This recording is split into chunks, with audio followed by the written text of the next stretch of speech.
Wannan shine bidiyon da muka buga a mako ɗaya gabata. Ku ji daɗinsa. Wannan laya ne, duk mace da ka ta'a a kanta da shi, za ta kamu da sanka har abada.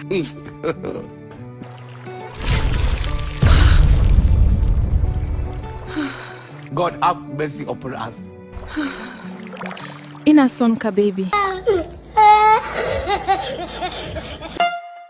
Duk filin da ka aje wannan zai zama naka.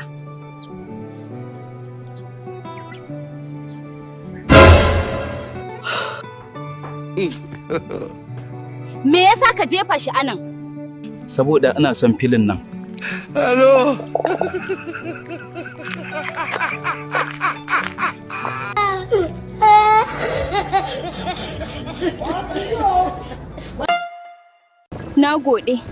Na gode sosai.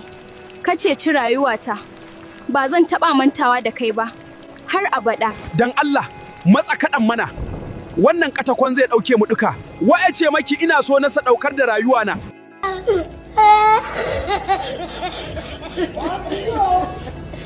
Dan Allah ku danna follow mana. Idan hanna ta ba yaudararka, tsawa ta gicciye ni anan.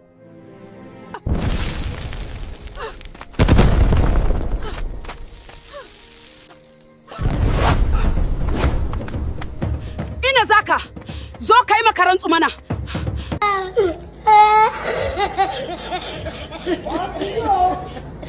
Dan Allah ku danna follow mana.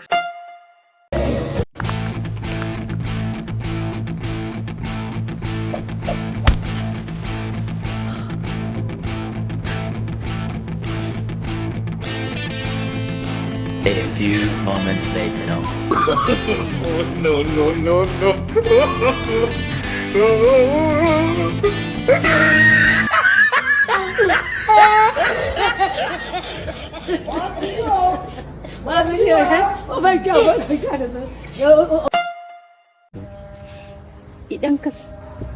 Idan ka san kana so na da gaske, ka tabbatar min da shi.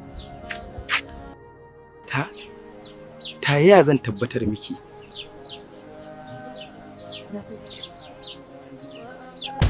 Ka turo min da kuɗi, naira 200,000. To, ban san ki, ba zan iya ba.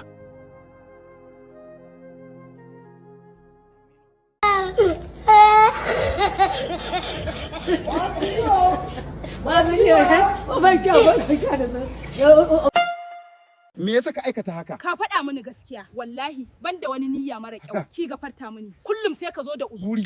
Na gaji.